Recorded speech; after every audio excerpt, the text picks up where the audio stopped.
خدا ہماری ان دعاؤں کو بھی سن لیتا ہے جن کو ہم لفظوں میں ڈھال نہیں پاتے۔ سب سے الگ ہو کر انسان پھر بھی سکون سے جی سکتا ہے، مگر اللہ سے دور ہو کر صرف بے چینی اور مشکلیں ہی ملتی ہیں۔ نماز۔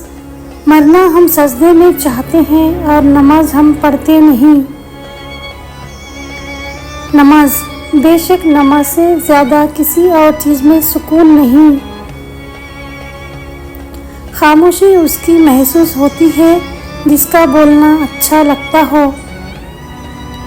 قیمتی ہو کر مفت ہو جانا درویشی ہے۔ اخلاق کا اچھا ہونا خدا سے محبت کی دلیل ہے۔ اپنا فائدہ سوچے بنا سب کے ساتھ اچھائی کرو، کیونکہ جو لوگ پھول تقسیم کرتے ہیں ان کے ہاتھوں میں خوشبو ضرور رہ جاتی ہے۔ دعا، صبر اور شکر کیا ہے؟ دعا رب سے کنیکٹ ہونے کا ذریعہ، صبر نا امیدی سے بچنے کا ذریعہ، شکر اللہ کو راضی کرنے کا ذریعہ۔ زندگی جب دیتی ہے تو احسان نہیں کرتی، اور جب لیتی ہے تو لحاظ نہیں کرتی۔ رشتہ وہی کامیاب رہتا ہے جو دل سے جڑا ہو، ضرورت سے نہیں۔